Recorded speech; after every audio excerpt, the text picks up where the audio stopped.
한 주간도 평안하셨습니까? 어려운 때 우리를 안전하게 지키시는 하나님의 은혜와 사랑에 감사를 드립니다. 복된 안식일 시작하는 첫 시간, 우리 다 함께 묵상 기도로 안식일 환영 예배 시작하겠습니다.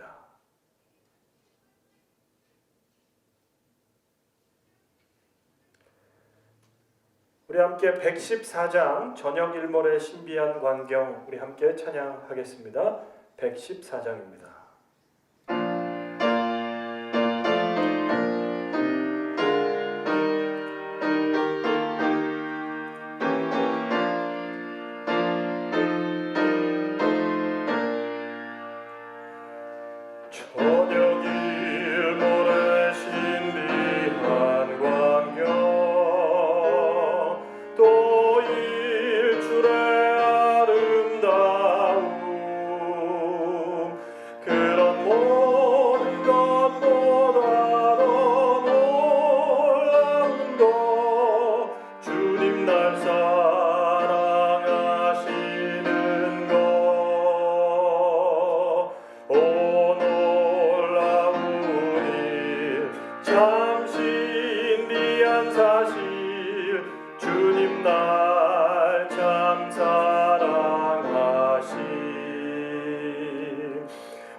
봄과 가을의 신비한 변화, 저 하늘과 해와 별들, 그런 모든 것보다 더 놀라운 것 내 맘속에 싹 트고 있네. 오 놀라운 일, 참 신비한 사실, 주님 날 참 사랑하심.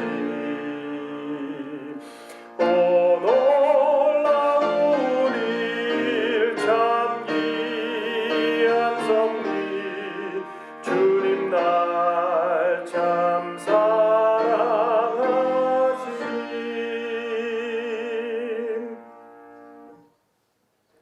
다 같이 기도하겠습니다. 사랑의 아버지 하나님, 오늘 우리를 안식일의 시간 속으로 인도해 주셔서 감사합니다. 또한 한 주간 동안 우리 모두를 안전하게 지키시고 인도해 주셔서 감사합니다. 아직도 코로나 바이러스는 진정되지 않고 있습니다. 하지만 아버지 하나님, 이때에 우리를 안전하게 그리고 보호해 주시는 하나님의 사랑을 우리가 다시 한번 깨닫고 무엇이 옳은지 무엇이 가장 좋은 결정인지를 분별하는 지혜를 허락하여 주시고 또 우리 모든 성도들에게 특별한 은혜와 건강을 붙들어 주시옵소서. 이 기간을 통해 하나님의 인도하심과 그분의 사랑의 품성에 더 가까이 나가기를 원합니다. 아버지 하나님, 우리가 예수님과 매일매일 동행하면서 더 가까워지는 우리 모두의 삶이 될 수 있도록 인도하여 주시옵소서. 아버지 하나님, 복된 안식일 저희에게 주셨습니다. 이 시간을 통해 하나님의 사랑을 마음에 담아 누리게 하시고 말씀에 순종하며 살아가는 우리 모두가 되게 인도하여 주시옵소서. 감사드리며 사랑 많으신 예수님 이름으로 간절히 기도합니다.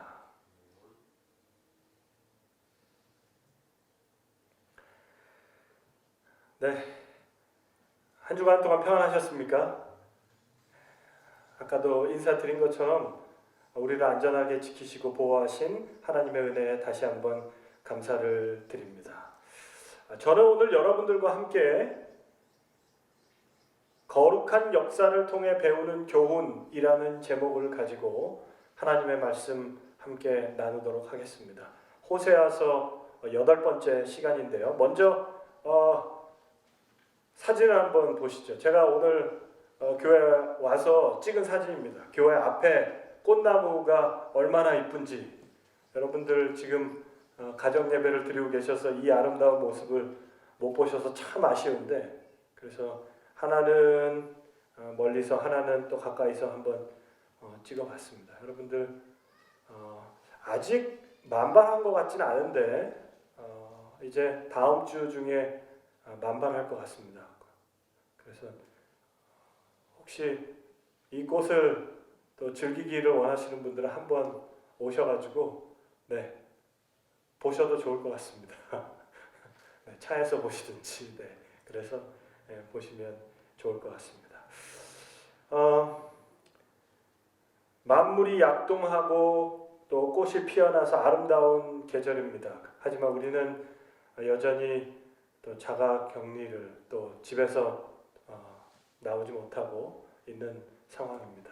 이 시기가 속히 해결이 돼서 지나가고 해결이 돼서 또 하나님의 성전에서 여러분과 함께 뵐 날들을 다시 한번 기대하고 또 소망하도록 하겠습니다.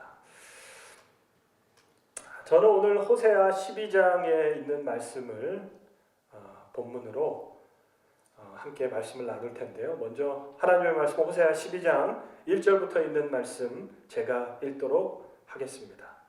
에브라임은 바람을 먹으며 동풍을 따라가서 날마다 거짓과 포악을 더하며 아수르와 계약을 맺고 기름을 애굽에 보내도다. 여호와께서 유다와 쟁변하시고 야곱의 소행대로 벌주시며 그 소위대로 보응하시리라. 야곱은 태에서 그 형의 발뒤꿈치를 잡았고 또 작년에 하나님과 힘을 겨루되 천사와 힘을 겨루어 이기고 울며 그에게 간구하였으며 하나님은 베델에서 저를 만나셨고 거기서 우리에게 말씀하셨나니 저는 만군의 하나님 여호와시라. 여호와는 그의 기념 칭언이라. 그런즉 너의 하나님께로 돌아와서 인애와 공의를 지키며 항상 너의 하나님을 바라볼지라. 아멘. 다시 한번 호세아서의 구조를 여러분과 좀 나눠보죠. 호세아서 1장부터 3장까지는 하나님의 인자하심, 호세아의 가정, 호세아와 고멜의 관계를 통해서 이스라엘과 하나님의 관계를 비유하셨고, 그리고 그 모습들을 통하여 호세아가 자꾸 이렇게 집을 나가는 고멜을 데려오고 또 데려오고 하는 모습을 통해서 하나님의 인자하심을 우리가 배울 수 있습니다. 그리고 4장부터 14장까지는 하나님의 심판이 그려져 있습니다. 특별히 4장부터 14장에는 총 9편의 설교가 있는데 7번째 이야기입니다. 근데 여기는 지난 11장의 우상숭배에 대한 이야기를 잠깐 했었고, 오늘은 특별히 거짓의 죄에 대한 책망을 집중적으로 좀 다뤄보려고 합니다. 여러분 잘 아시는 대로 호세아는 선지자였습니다. 선지자의 역할은 무엇이냐면 죄를 책망하여 돌아오게 만드는 일을 했지요. 호세아 선지자가 하나님의 백성들에게 권면한, 경고한 가장 첫 번째 죄는 우상 숭배의 죄였습니다. 여전히 우상 숭배에 대한 책망을 하고 또 선지자를 통하여 하나님께서 하고 계시지만 오늘 12장에 하나님께서 책망하시는 특별한 죄는 거짓의 죄입니다. 북방 이스라엘과 남방 유다 가릴 것 없이 둘 다 정직하게 행하지 못했어요. 하나님은 백성들이 서로 속이는 거짓말의 죄를 특별히 책망하고 계십니다. 이 거짓의 죄가 무엇인가? 호세아 12장 7절을 보시면 그는 상인이라 손에 거짓 저울을 가지고 속이기를 좋아한다라고 말씀해요. 배도한 이스라엘을 상인으로 표현하고 있는데 그 상인이 어떤 사람이라고요? 거짓 저울을 가지고 속이는 거라는 것입니다. 옛날에 저도 기억이 나는데 제가 회기동에 살 때 그 앞에 시장이 있었어요. 그 시장을 가면 쌀을 사면 막 이렇게 해서 되빡 해가지고 거기서 싹 이렇게 담아가지고 그 여러 곡식들을 팔았고, 그리고 과일도 달아서 팔았고, 그리고 고기 같은 것도 그렇게 달아서 파는 것을 봤어요. 그런 저울들을 만들어 놨는데 그 저울을 속여서 팔았다는 거죠. 여기 여러분들이 보신 속이기를 좋아하는도다라고 말씀한 노란색으로 표현한 제일 첫 번째 줄 이 말씀은 개정 성경의 버전이고, 그 다음에 여러분에게 보여드리는 사취하기를 좋아하도다라고 하는 부분은 개역 한글의 버전입니다. 전에는 거짓 저울을 가지고 사취하기를 좋아하는도다라고 표현이 됐지요. 그 사취가 뭐냐? 이 사취는 압박하고 협박한다는 뜻이에요. 물건을 사는 사람이 어떤 무게를 샀는데 너무 가벼워가지고 이게 왜 이렇게 가볍습니까? 무게가 다릅니다라고 이야기하니까 장사하는 사람이, 물건을 파는 사람이 뭐라고 얘기하냐면, 야, 너 그냥 갈래? 한 대 맞고 갈래? 이렇게 얘기하는 거예요. 이 사취라는 말은 협박하고 압박을 하는 거라는 거죠. 그러니까 물건을 사는 사람이 소비자가 뻔히 속는 걸 알면서도 어쩔 수 없이 사가지고 돌아간다. 그런 거짓 저울을 가지고 물건을 파는 사람에 빗대서 이스라엘 백성들의 모습을 비유하고 계십니다. 그 이후에 호세아 12장 1절을 보시면, 에브라임은 바람을 먹으며 동풍을 따라가서, 노란색 있는 부분이 중요합니다. 날마다 거짓과 포악을 더했다. 7절에는 속이기 좋아하고 사취하기를 좋아하고, 1절에는 거짓과 폭력을 더한다. 동일한 죄죠. 이스라엘의 죄였습니다. 거짓의 죄입니다. 재림교회 성경주석은 이 부분에 대해서 이렇게 이야기합니다. 에브라임은 물질주의적인 마음을 지니고 사기와 압제를 일삼던 장사꾼과 착취자에 불과했다. 그들의 거짓된 마음의 근본이 어디서 나왔다고요? 물질주의적인 마음에서 시작됐다는 거예요.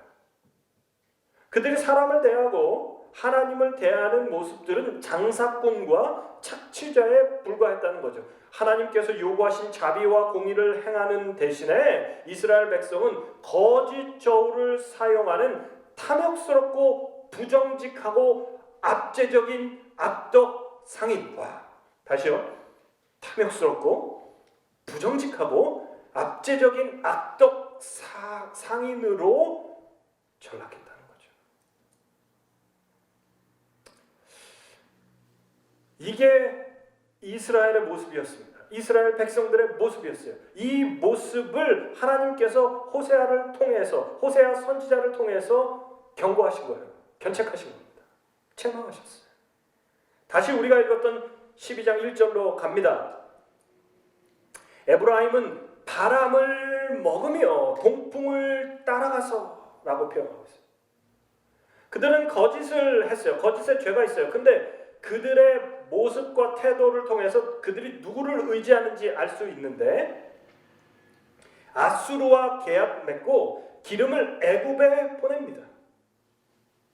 우리 지난 몇 주 전의 시간에 이스라엘의 마지막 이스라엘의 역사 마지막에 아수르와 애굽 사이에서 외교에 문제가 있었기 때문에 멸망했다라고 말씀을 드렸는데, 그 부분을 언급하고 있습니다. 호세아 선지자는 너희의 죄가 많아서 나라가 망할 것이라고 말하고 있어요. 그런데 이스라엘 백성들은 이렇게 망할 위기에 처했음에도 불구하고 하나님께 잘못했다고 회개하지 않고 하나님께 돌아가지 않고 아수르와 동맹을 맺고 애굽의 올리브 기름을 조공으로 바치면서 이방 국가에 의지하고 있는 모습을 보여줍니다. 호세아 선지자는 그런 모습을 가지고 이스라엘 백성들의 모습을 보고 뭐라고 말씀하시냐면, 바람을 먹는 것과 같고 동풍과 달리기 하는 것 같다.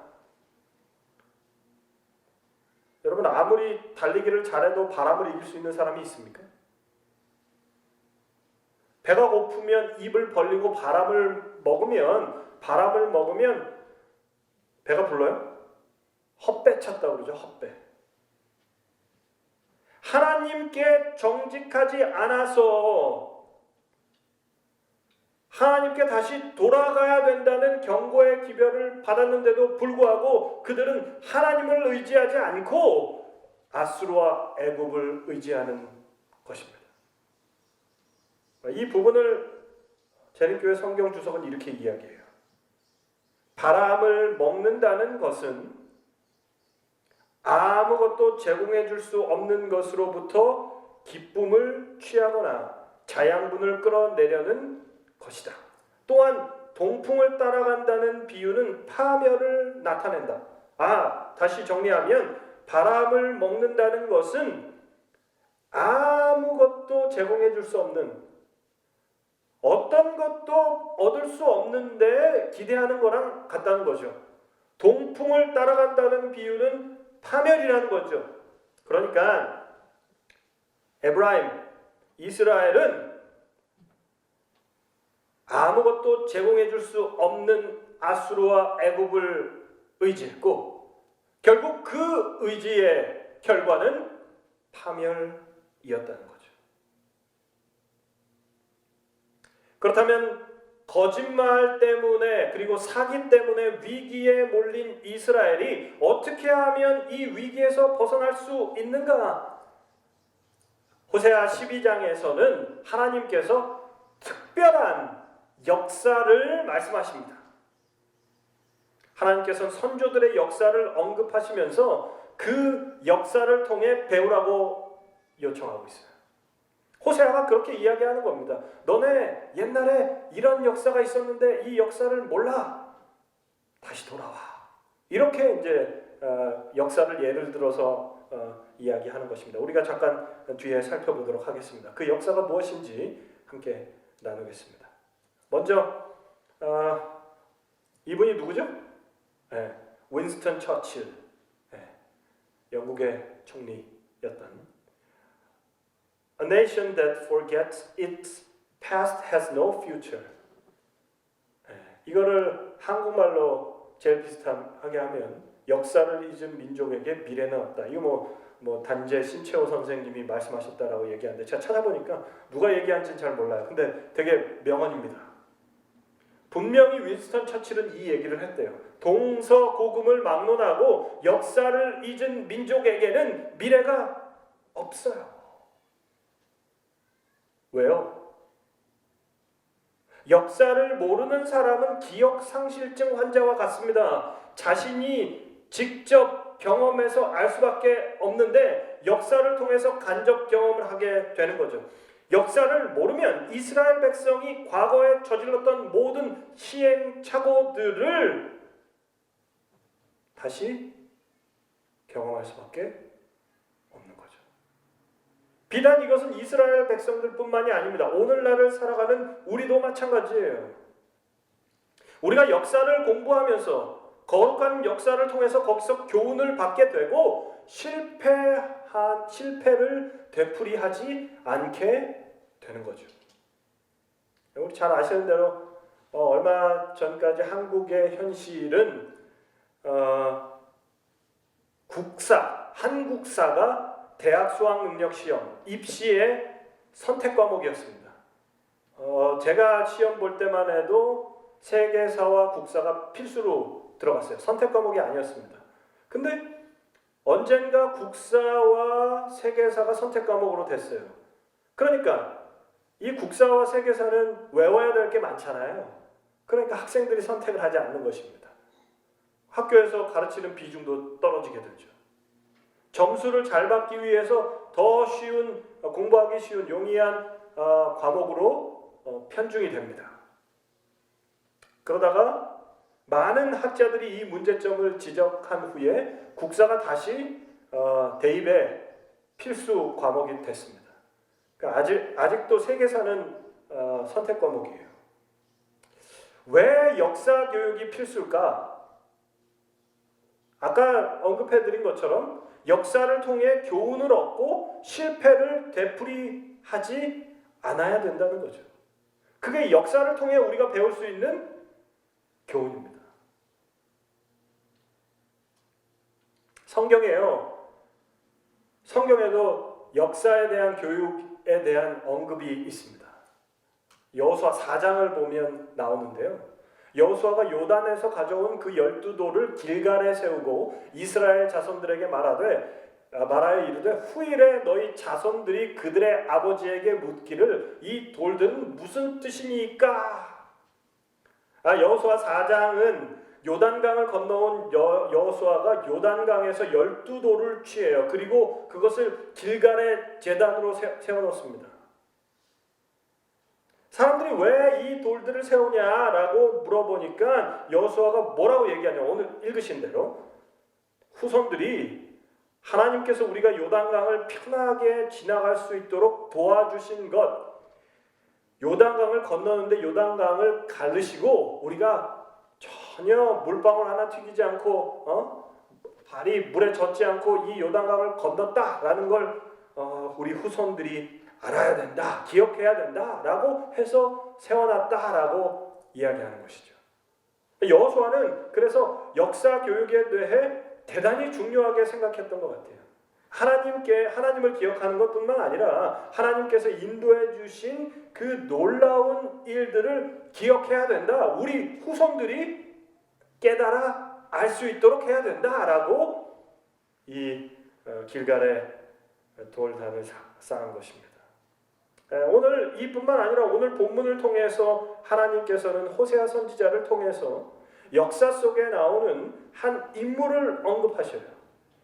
그리고 이스라엘 백성들의 현재 상태를 빗대시고 역사를 통해서 그들이 어떻게 해야 할지를 권면하십니다. 그 사람이 누굽니까? 아까 여러분과 함께 읽은 야곱이라는 인물이에요. 야곱이 호세아 12장에 등장을 해요. 그래서 이 야곱의 역사를 이스라엘 백성들에게 호세아가 이야기하면서 하나님께서 호세아를 통해 말씀하시면서 이스라엘 백성들이 무엇을 깨닫고 어떻게 돌아와야 될지를 말씀해주고 계십니다. 그들이 역사를 통해서 깨달아야 할 것은 무엇인가? 세 가지. 첫 번째, 역사는요 현재의 상태를 정확하게 보여줍니다. 역사는 이스라엘 백성들의 현재 상태를 보여주게 되죠. 역사를 모르면 자기의 지금 상태, 현재의 모습이 왜 그런지 몰라요. 한 이야기를 여러분과 좀 나누기를 원하는데, 여러분 그림 보이시죠? 이게 뭐예요? 피자입니다. 맛있게 생긴 피자입니다. 제가 저희 아이들과 했던 대화인데, 제가 여기서는 뭐 이렇게 보편화된 음식이죠. 그 피자를 아이들과 같이 먹으면서 제가 이렇게 이야기했어요. 지우야, 아빠가 너 나이 때 처음으로 아빠가 피자를 먹었어. 제가 초등학교 5학년, 6학년 그때 피자를 처음 먹어봤거든요. 아버지가 어디 방문을 하고 오셨는데 그 방문했는데 그분이 가족들 갖다 주라고 피자 한 판을 이렇게 주셨대요. 그래서 와서 생전 처음 피자를 봤습니다. 제가 그때가 한 4학년인가 5학년 때인데 그때 피자집이라는 거를 그 동네에서 본 적이 없어요. 깜짝 놀랐죠. 그 이후에 피자가 한국에 보급되기 전에 피자를 먹는 걸 굉장히 특별한 날에 먹는 거라고 생각을 했습니다. 맛있으니까요. 너무 비싸고 또 희소하니까 많이 없으니까 특별한 날에만 갔어요. 옛날에 특별한 날에만 먹는 게 또 뭐가 있었습니까? 혹시 여러분들의 경험을 나누시면 뭐가 있었어요? 쌀밥과 고깃국. 네. 이거 언제 먹었어요? 언제 먹었습니까? 네. 우리 어르신들께서는 명절 때나 이거 먹었어요. 그죠? 저 때는 짜장면, 졸업식 하면 항상 어디로 갔냐면 짜장면 먹었어요. 평소에는 잘 못 먹고 졸업한다 그러면, 누나들이 졸업한다 그러면, 제가 졸업한다 그러면 네, 짜장면을 먹으러 갔어요. 아무것도 아니에요.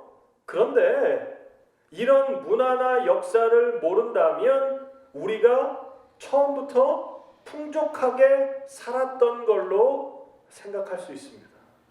그러나 그렇지 않았죠.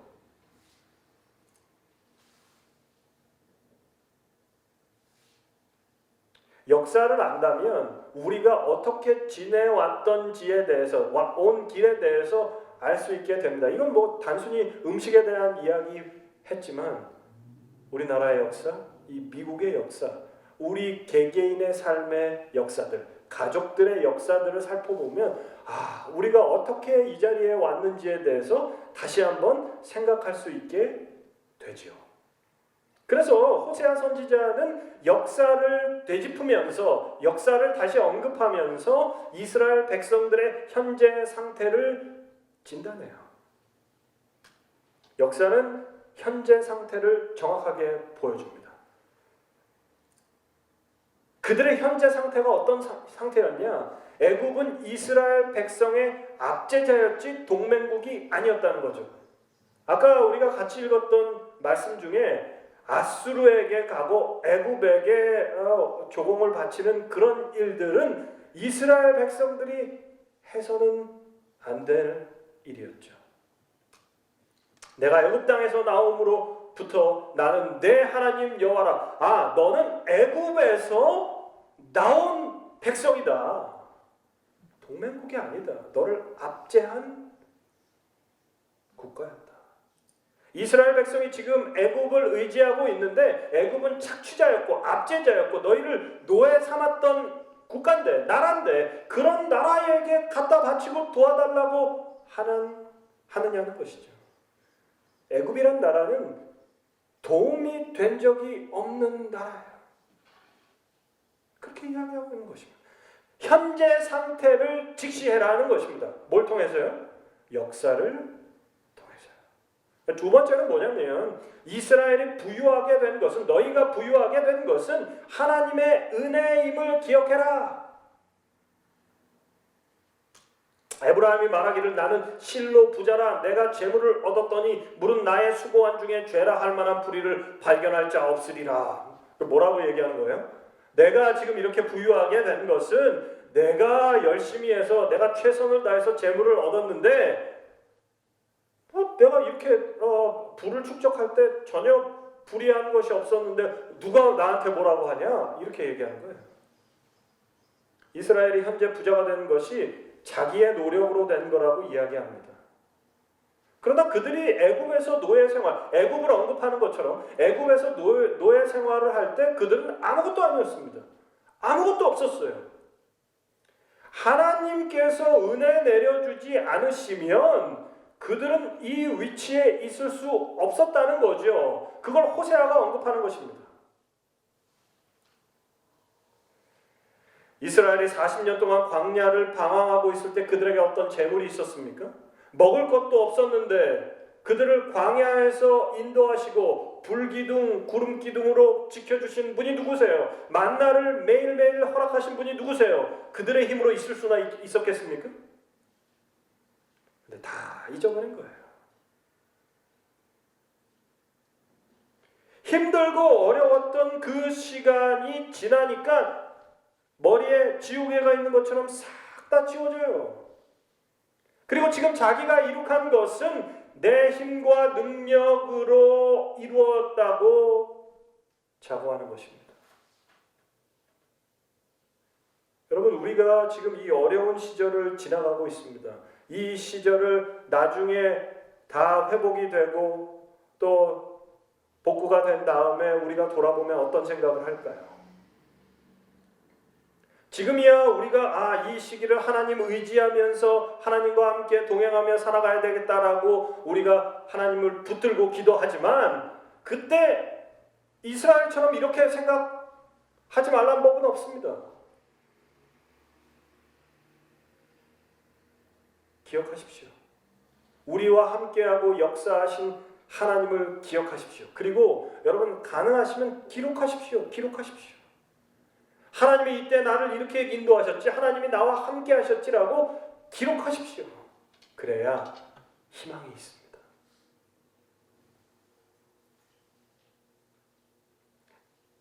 에브라임이 말하기를 나는 실로 부자라 내가 재물을 얻었는데 물은 나의 수고한 중에서 죄라 할 만한 불의를 발견할 자가 없었다.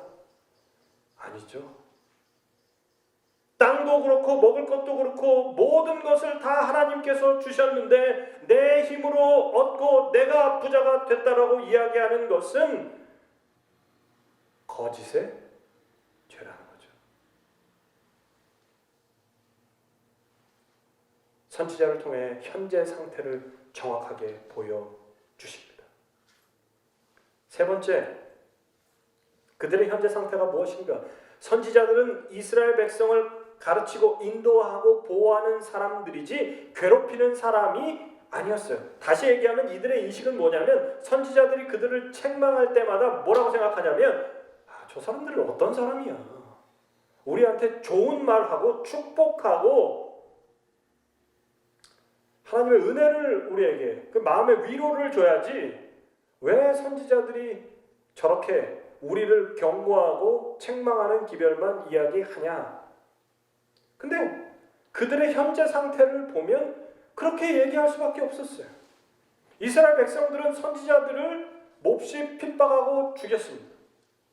아합 왕은 이세벨과 함께 선지자들을 다 죽이려고 했어요. 그러니까 엘리야가 나만 홀로 남았다라고 고백하지 않습니까? 호세아 12장 13절 10절을 한번 보시면 여호와께서는 선지자로 이스라엘을 애굽에서 인도하여 내시며 선지자로 저를 보호하셨거늘 죄송합니다. 내가 여러 선지자에게 말하였고 이상을 많이 보였으며 선지자들을 빙자하여 비유를 베풀었노라. 선지자가 이런 일을 했다고요. 선지자가 하나님의 말씀을 받아서 너희에게 이야기했다라고 하나님이 이야기하신 거예요. 왜요? 선지자들을 그렇게 핍박했기 때문에 그렇습니다. 이게 너희의 모습이라는 거죠. 그들을 죽이고 핍박한 것은 아주 잘못된 일이다. 네 번째입니다. 이스라엘 백성의 기원은 광야의 장막, 광야에서 그들이 살고 있었어요. 그러나 그것을 잊어버리면 다시 장막 생활로 돌아가게 된다는 것을 말씀하고 있어요. 호세아 12장 9절 내가 너로 다시 장막에 거하게 하기를 명절일에 하던 것 같게 하리라. 이스라엘 백성에게 그들의 기원을 다시 한번 생각해 보라는 거죠. 너희가 어디서 왔는지를 생각해 보라는 거죠. 여로보암 2세 시대에 돈이 좀 있다고 무슨 양반 행세하는 것 같은데, 부자 행세하는 것 같은데 너희는 원래 애굽의 노예였고 광야에서 장막을 치는 유목민이었다.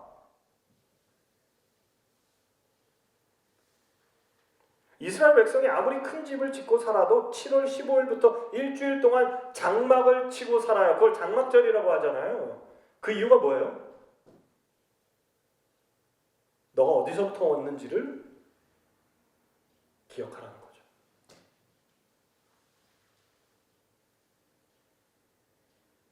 이런 의미를 보니까 우리 하필 미국에서는 미국에 와서 그 미국 재림교회의 문화를 보니까 장막부흥회 캠 미팅 정말 중요하게 생각합니다. 합회에서. 그 이유가 뭐냐? 우리는 더 이상 이 땅에 오래 머물 사람들이 아니고 하늘 본향으로 가는 나그네들임을 다시 한번 우리의 삶 속에서 깨닫게 하는 집회 같아요. 10일 동안 텐트 치고 있습니다. 그럴 때 어떤 생각을 하게 될까? 저는 작년에 처음 참석하면서 진짜 힘들다 이거. 쉽지 않다 했는데 말씀을 다시 보니까 그러면 안 되겠어요. 내가 어디서부터 왔고 어디로 가야 되는 존재인지를 그 행사들을, 그 집회들을 통해서 다시 한번 깨닫는 거예요. 그 의미가 있습니다. 우리가 안식일에 와서 예배를 드릴 때마다 어떤 생각을 하는 거예요? 이 땅에 내가 오래 살 사람이 아니다. 이 땅은 잠시 거쳐가는 곳이다. 결국 나는 하늘 본향으로 가야 될 사람이다라는 걸 이 예배를 통해, 교회 생활을 통해서 우리가 깨닫게 되는 거죠. 여러분, 불과 50년, 60년 전만 해도 대한민국은 아무것도 없고 가난과 싸우는 하루하루가 전쟁인 삶을 살았습니다. 제가 그때 산 건 아니지만 그래요. 함께 예배에 참석하신 우리 성도님들 30년, 40년, 50년 그 이상 이민 생활을 하시면서 아무것도 없는 그 척박한 땅에서 여러분들이 하루하루 전쟁 같은 삶을 살지 않으셨습니까? 그리고 지금 우리 삶을 한번 돌아보시기 바랍니다. 여러분, 우리는 하나님께서 100% 축복하셔서 지금 이 자리에 있다는 사실을 잊지 마십시오. 지금 내가 이렇게 있는 것은 하나님 은혜이고 하나님의 축복으로 있는 것임을 하나님께 감사하시는 저와 여러분 되시기를 간절히 바랍니다. 다섯 번째, 그들에게 경고한 그들의 현재 상태는 무엇이었냐면, 그들의 상태는 뭐냐면 길르앗과 길갓 베델의 역사적 의미를 몰라 모두 변질시켜요. 내가 너로 다시 장막에 거하게 하기를 명절에 하던 것 같이 하리라. 그들이 하나님께서 이스라엘 백성들에게 역사하셨던 그 히스토리컬 사이드 다 잊어버려요. 그리고 거기를 뭘로 만들어요? 우상 숭배하는 산당으로 만듭니다. 야곱이 하나님을 만났던 베델도 우상 숭배하는 집으로 만들어요. 각 지명이 지닌 의미를 모두 편집시켰어요. 마치 뭐예요?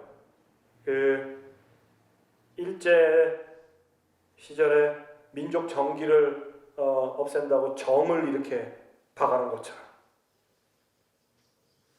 그리고 하나님을 믿고 하나님과 만났던 그 역사적인 장소에 일부러 우상 만드는 거예요.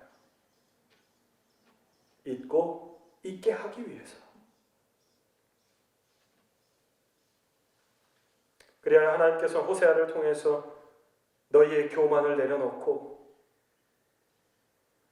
다시 하나님께서 내가 너희와 함께했던 그 의미와 그 시절을 기억하라는 것입니다. 그렇게 하지 않으면 너희를 다시 노예 생활하던 때로 돌아가게 하겠다라고 말씀하셔요. 그래서 아수르가 쳐들어와서 이스라엘 백성들은 애굽의 노예가 됐던 것과 똑같이 되게 됩니다. 정리하면 이거죠. 역사는 현재의 상태, 이스라엘 현재 상태를 정확하게 보여줍니다. 현재 상태의 모습은 애굽과 가까웠고 자신들이 부유해진 것은 자기 덕이었고 선지자들의 경고의 기별을 배척하고 무시했고 자기 자신이 어디서 왔는지 돌아보지 않고 하나님의 은혜의 축복의 역사를 왜곡시킵니다. 사랑하는 성도들이시여, 오늘 이 말씀을 통해서 우리의 삶을 돌아보시는 저와 여러분 되시기를 간절히 바랍니다. 성경의 역사가 여러분에게 지금 뭐라고 말씀하고 있습니까? 하나님께서 저와 여러분을 인도하신 것을 잊지 마시는, 기억하시는 우리 모든 성도들 되시기를 간절히 바랍니다. 두 번째입니다. 그렇다면 이 거룩한 역사를 통해서 하나님께서 이스라엘 백성들에게 무엇을 깨닫게 하시기를 원하셨을까? 역사를 통해서 이스라엘 백성들이 깨달아야 할 것 두 번째는, 역사는 이스라엘 백성에게 다가올 곤경을 피하는 방법을 알려줍니다. 거짓말하고 사기쳐서 국가적인 위기가 오게 되면 이것을 야곱의 역사를 통해서 극복하는 방법을 배우라고 말씀하고 있어요. 여러분 생각해 보시면 이스라엘 백성이 사기에 능한 것은 그 조상 야곱 때문인 것 같아요. 조상 야곱은 모태에서부터 어머니 태에서부터 사기를 칩니다. 형 에서가 먼저 나가려고 하니까 어떻게 해요? 형의 발 뒤꿈치를 잡아요. 발 뒤꿈치를 잡는 사람이라는 표현은 이중잣대를 가지고 사기를 쳐서 장사하는 사람, 아까 얘기한 대로 거짓 저울을 가지고 장사하는 사람이랑 의미가 같아요. 혹 남의 것을 찬탈하는 사람을 의미해요. 발 뒤꿈치를 잡는 것, 그 당시의 관용구입니다. 그러니까 야곱은 모태에서부터 천부적으로 사기꾼 기질을 갖고 태어나고요, 자기 형님을 상대로, 아버지를 상대로 사기를 쳐서 모두 성공해요. 야곱은 실패한 적이 없었습니다. 그런데 형 에서가 동생에게 사기를 당해서 축복, 장자의 축복을 빼앗기니까 야곱을 죽이려고 하죠. 그러자 어머니 리브가가 외삼촌 자신의 오빠인 야곱의 외삼촌 라반의 집으로 보냅니다. 근데 참 아이러니한 것이 라반은 야곱보다 10배나 더 사기 기질이 있는 것 같아요. 우리가 잘 아시죠? 20년 동안 지내면서 아내 둘을 얻고 첩 둘을 얻어요. 그 과정 역시 또 사기였습니다. 그죠? 속였어요. 또 속이고. 라반은 야곱을 그렇게 속였어요. 아내가 내시되고 자식을 12이나 얻고 큰 재산을 모읍니다. 야곱이. 근데 그 야곱은 자신의 노력으로 그렇게 된 것이 아니었어요. 잘 아시는 대로 라반이 야곱의 품삯을 줄이기 위해 점 있는 양이 태어나면 너의 것이다 라고 하니까 양들이 점 있는 양만 태어나고요, 아롱진 양이 태어나면 너의 삭시라고 하니까 아롱진 양만 태어났어요. 그래서 하나님께서 축복을 하셔서 야곱이 부유해집니다. 자, 야곱은 어떤 사람이었어요? 도망자 신분으로 돌베개를 베고 자는 그러한 사람이었습니다. 근데 이제 시간이 지나자 부유해진 거예요. 누구랑 같아요? 이스라엘의 백성들의 모습과 같아요. 애굽에서 종살이, 노예, 광야 생활을 하던 유목민들이 이제 그들이 부유하게 된 것입니다. 20년 만에 야곱은 돌아옵니다. 형 에서가 400명을 이끌고 야곱에게 복수하기 위해서 기다려요. 그러자 야곱은 뇌물을 보내죠. 그래도 마음이 불편하니까 무리들을 나눠요. 이렇게 가게 하고 자기가 제일 마지막에 남아서 약복강가에 앉아서 기도합니다. 기도하고 있다가 누군지 모르는데 붙잡고 나를 축복해라. 그러지 않으면 내가 너를 보내지 않겠다라고 이야기하죠. 자, 호세아 12장 3절에 이 이야기가 기록이 되어 있습니다. 우리 말씀을 보시면 야곱은 태에서 그 형의 발뒤꿈치를 잡았고 또 작년에 하나님과 힘을 겨루되 라고 표현하고 있어요. 누구와 힘을 겨뤘다고요? 하나님과 힘을 겨뤘대요. 결국 그 천사는 하나님이셨어요. 근데 이 싸움에서 누가 승리합니까? 야곱이 승리하죠. 12장 4절 천사와 힘을 겨루어 이기고 울며 그에게 간구하였으며 하나님은 베델에서 저를 만나셨고 거기서 우리에게 말씀하셨나니. 하나님을 이긴 방법을 야곱이 이야기해 주는데 그 비결이 뭐냐? 울며 간구하는 거라고 이야기하는 거예요. 역사적인 공경이 다가오는데 그걸 피할 수 있는 방법이 뭐냐? 해결할 수 있는 방법이 뭐냐?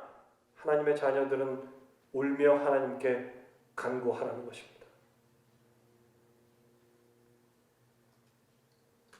부조와 선지자는 이렇게 이야기합니다.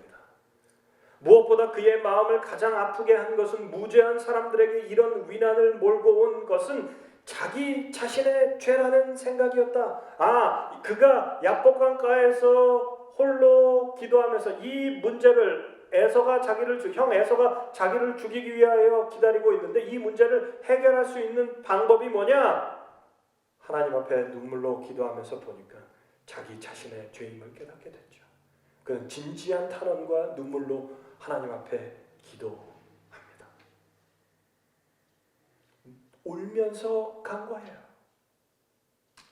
그 이후에 9절에는 이렇게 나와 있습니다. 이 죄 많고 잘못이 많은 인간이 겸손과 회개와 자기 포기를 통해서 하늘의 임금과 겨루어 이겼다. 뭘로 이겼대요? 겸손과 회개와 자기 포기. 그는 하나님의 약속을 떨리는 손으로 잡았으며 사랑이 무한하신 분께서는 이 죄인의 호소를 물리칠 수 없었다. 여러분, 우리의 삶에 공경이 다가올 때 겸손과 회개와 자기 포기를 통해 하나님께 무릎 꿇고 기도하시는 저와 여러분 되시기를 간절히 바랍니다. 떨리는 마음으로 정말 하나님만이 우리를 구원하실 수 있다, 유일한 해결책이다라고 믿으면서 하나님을 떨리는 손으로 붙드실 때 하나님께서는 우리의 호소를 버리지 않으신다, 외면하지 않으신다고 약속하고 있습니다. 자, 그 이후에 구조와 선지자에서는 다시 이야기합니다. 야곱은 이제 형 만나기가 두렵지 않았다. 확신을 받고 난 다음에 형 만나기가 두렵지 않았어요. 그의 죄를 용서해 주신 하나님께서는 에서의 마음도 감동시켰어요. 야곱이 천사와 씨름하는 동안 다른 하늘의 사자가 에서에게 파송됐어요. 그래서 에서에게 어떤 이야기가 나오냐면 야곱의 모든 삶이 에서에게 보여집니다. 그가 어떻게 힘들게 살았고 어떤 슬픔을 갖고 살았고 그와 함께한 하나님을 바라보게 된 거죠. 그래서 에서는 그 꿈을 자기 군사에게 이야기해주고 그의 아버지의 하나님이 야곱과 함께 하시기 때문에 그를 해하지 말라라고 이야기합니다. 창세기 33장에 보니까 에서에게 하나님이 나타나셨어요. 야곱이 씨름하는 동안에 에서에게 동일하게 나타나셨어요. 그래서 이제 왼수가 만나는데 야곱의 얼굴이 뭐처럼 보였을까요? 하나님의 얼굴처럼 보인 거예요. 사랑하는 성도들이시여, 우리의 삶에 해결할 수 없는 문제, 인간관계 속에서 힘들고 어려운, 용서하지 못하는 미움이 쌓이고 쌓여서 그 사람의 얼굴을 보기도 싫은 사람이 혹시 있다면 그런 사람들은 꼭 우리와 가까운 사람들이에요. 야곱처럼 하나님께 기도하시기 바랍니다. 우리의 삶에 여러 가지 곤경들이 다가올 때 역시 야곱처럼 기도하시기 바라요. 울며 하나님께 간구하시길 바랍니다. 호세아 선지자는 울며 하나님께 기도하면, 간구하면, 회개하면 기회가 있다라고 말씀하고 있습니다. 사랑하는 성도들이시여, 이 방법을, 이 답을 꼭 기억하시길 간절히 바랍니다. 우리의 삶에 공경이 다가올 때 끝까지 하나님을 의지하고 붙들고 두렵고 떨리는 마음으로 울며 하나님 앞에 나가시는 저와 여러분 되기를 간절히 바랍니다. 마지막 세 번째입니다. 역사는 장차 살아갈 원리도 가르칩니다. 호세아 12장 6절엔 이렇게 이야기합니다. 그런즉 너의 하나님께로 돌아와서 인애와 공의를 지키며 항상 너의 하나님을 바라볼지라. 여기서 세 가지 원리를 찾을 수 있어요. 우리가 어떻게 살아갈 수 있을까? 하나님의 말씀을 의지하며 살아갈 수 있을까? 무슨 일이 있어도 하나님께 돌아가시기 바랍니다. 인애와 공의의 균형을 지키며 살아가시기 바라요. 그리고 항상 하나님을 바라보시기 바랍니다. 이게 호세아 12장 6절에서 우리가 찾을 수 있는, 장차 우리의 미래도 두렵지 않고 하나님을 의지하며 살아갈 수 있는 원리입니다. 답이에요. 무슨 일이 있어도 하나님께 돌아오라. 여러분, 넘어진 아이가 제일 먼저 외치면서 우는 말이 뭘까요? 제가 딱 한 명 봤어요. 딱 한 명. 다 똑같이 하더라고요. 넘어진 아이가 울면서 하는 얘기. 단어 딱 하나 있어요. 엄마! 하고 울어요. 근데 제가 딱 한 명, 아빠! 이렇게 하고 우는 애 봤습니다. 신기했어요. 걔 보는데. 엄마! 여러분, 우리가 고통 중에, 위경 중에 넘어져 있을 때 제일 먼저 불러야 될 이름은 무엇이냐? 아버지, 아버지. 하나님 아버지. 하나님 아버지 불러야 돼요. 앗수르나 애굽에서 찾지 말고 다른 사람들이나 다른 방법으로 이 위기를, 고통을, 문제를 해결하려고 하지 말고 우리가 가장 먼저 해야 될 것은 무엇이냐? 엄마! 부르는 것처럼 하나님 아버지 불러야 된다는 거죠.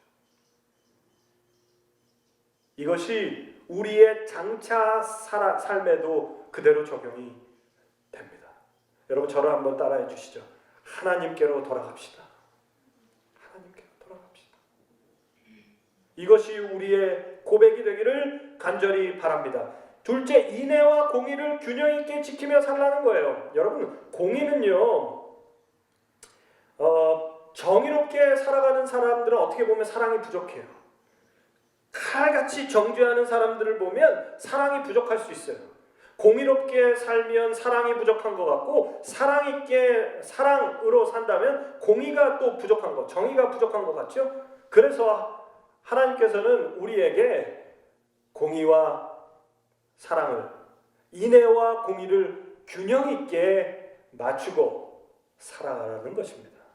그리고 마지막 세 번째, 항상 하나님을 바라보라.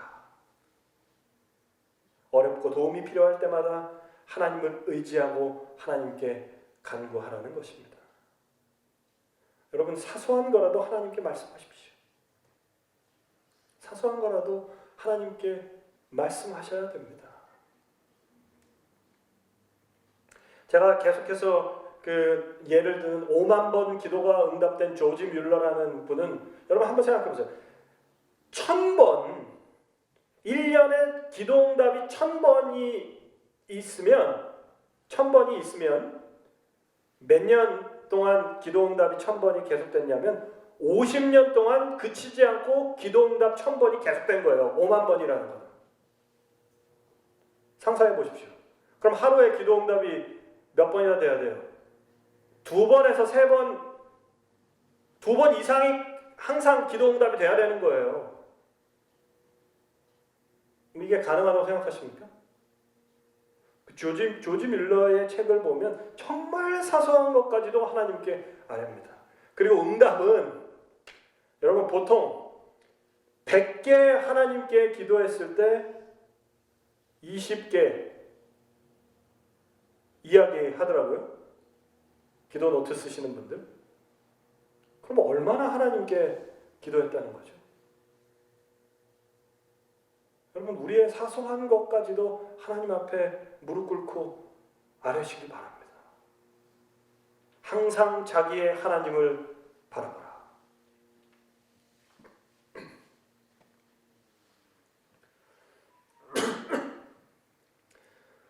재림교회 성경주석은 이렇게 이야기합니다.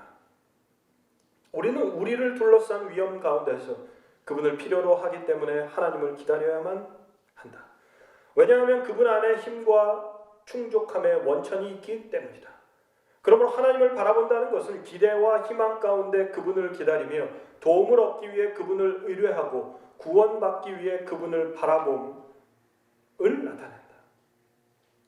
우리를 둘러싼 위험 가운데서 우리는 하나님께 나가야 된다는 거죠. 그분이 우리를 지키시고 결국 우리의 모든 소원을 하나님의 뜻에 맞게 이루어주신다는 겁니다. 그분은 힘과 충족의 원천입니다. 그러므로 우리는 기다리고 바라고 의뢰해야 한다는 것이죠. 사랑하는 성도들이시여, 그런즉 너희 하나님께로 돌아와서 인애와 공의를 지키며 항상 너의 하나님을 바라볼지라. 하나님 바라보는, 주만 바라보시는 우리 믿음의 성도들 되시기를 간절히 바랍니다. 정리합니다. 거룩한 역사를 통해 우리는 이런 교훈을 얻을 수 있습니다. 성경의 역사는 우리의 현재 상태를 정확하게 진단해 줍니다. 마치 거울 보는 것처럼 성경의 역사, 성경에 나온 부조들의 삶을 통해서 우리의 삶을 돌아보게 하고, 두 번째, 성경의 역사는 우리에게 다가올 곤경, 어려움, 문제들을 피하는 확실한 방법을 가르쳐 줍니다. 그리고 마지막 세 번째, 성경의 역사는 이스라엘 백성뿐만 아니라 우리가 장차 어떻게 살아가야 할 원리도 말씀해주고 계십니다. 사랑하는 성도들이시여, 마지막으로 시편 119편 105절부터 있는 말씀을 읽고 오늘 말씀을 드리겠습니다. 주의 말씀은 내 발의 등이요 내 길의 빛이니이다. 주의 의로운 규례들을 지키기로 맹세하고 굳게 정하였나이다. 나의 고난이 매우 심하오니 여호와여 주의 말씀대로 나를 살아나게 하소서. 여호와여 구하오니 내 입이 드리는 자원 제물을 받으시고 주의 공의를 내게 가르치소서. 우리 마지막 109절 같이 한번 읽겠습니다. 시작. 나의 생명이 항상 위기에 있사오나 나는 주의 법을 잊지 아니하리라. 사랑하는 성도들이시여, 이러한 거룩한 역사를 통해 하나님께서 우리에게 주시는 교훈은 주의 말씀은 내 발의 등입니다. 그러므로 내가 하나님의 말씀을 지키고 비록 내 삶의 고난이 매우 심하지만 끝까지 하나님을 바라보며 살겠다라고 시편 기자는 고백하고 있습니다. 이 고백이 우리 모두의 고백이 되기를 간절히 바랍니다. 역사는 반복됩니다. 하지만 역사를 주관하시는 분이 나의 하나님임을 믿고 반복된 역사를 통해서 하나님의 뜻을 구하는 저와 여러분 되시기를 간절히 바랍니다. 그럴 때 굽이굽이 역사의 시간들을 통해 우리를 인도하시는 하나님의 그 놀라운 능력의 손길을 경험하게 되시는 저와 여러분 되시기를 간절히 바라면서 오늘 말씀을 드리겠습니다.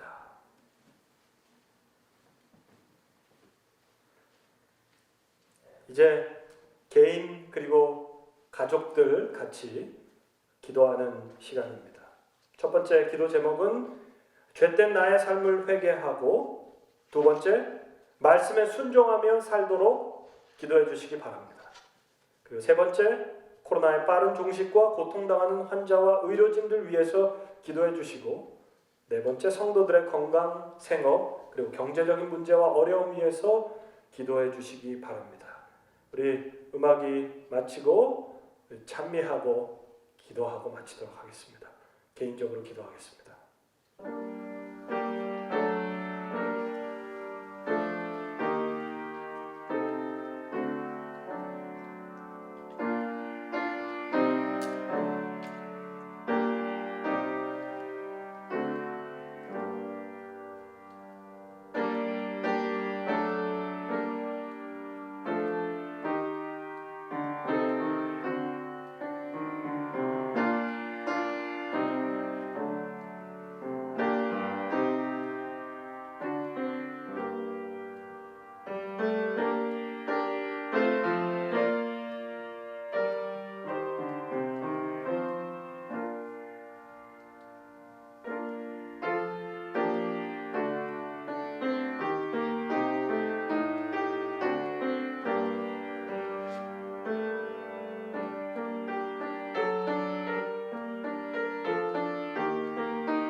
우리 그 찬미는 367장 주 안에 있는 나에게 함께 찬양하시고 기도하고 마치겠습니다.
우리 같이 기도하겠습니다. 사랑의 아버지 하나님, 우리를 사랑해 주셔서 감사합니다. 하나님을 멀리 떠나며 죄된 나의 모습을 감추기 급급하고 거짓을 말하는, 그리고 거짓으로 포장하는 제 자신의 모습을 말씀을 통해서 다시 한번 보게 하여 주시니 감사합니다. 말씀을 통해 돌아오라고 경고하실 때, 회복하라고 경고하실 때 예수 그리스도의 십자가를 의지하여 나아가는 믿음을 허락하여 주시옵소서. 성경의 믿음의 조상들의 삶을 통하여 우리에게 오늘 말씀하십니다.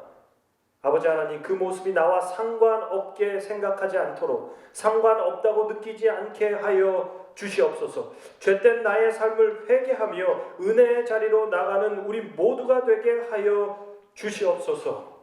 매일매일 하나님의 말씀으로 무장하고 예수 그리스도와 동행하게 하여 주시고, 말씀에 순종하며 살아가는 삶에서, 우리의 일상에서 말씀의 향기가, 그리스도의 향기가 느껴지는, 나타나는, 피어나는 그리스도인의 삶을 살도록 역사하여 주시옵소서. 아버지 하나님, 코로나로 고통받는 영혼들을 기억해 주시고 최일선에서 환자들을 치료하는 의료진들을 보호하여 주시옵소서. 하나님의 자녀들의 건강과 생업의 문제들, 경제적인 궁핍함이 없게 하여 주시옵소서. 하나님의 특별한 섭리와 보호하심을 통해 이 어둠의 터널을 지나 하나님께 영광 돌리는 나를 소망하는 이 저녁 될 수 있도록 축복하여 주시옵소서. 모든 것 주님께 맡기고 감사드리오며 사랑 많으신 예수 그리스도 이름으로 간절히 기도드리옵나이다.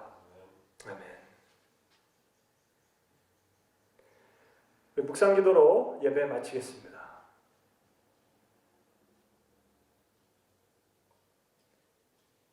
우리 예배 안내 드리겠습니다. 내일 안식일학교 10시에 줌으로 여러분들 함께 참여하시면 되겠습니다. 줌 주소는 교회 단체 톡방에 공지가 될 것입니다. 안식일 예배 실시간으로 여러분들 보시게 될 거고요. 새벽 기도회, 화요 기도회 계속해서 진행이 됩니다. 여러분 함께 참여하셔서 또 은혜 나누는, 또 은혜 받는 귀한 시간 되기를 소망합니다. 내일 다시 뵙겠습니다. 감사합니다.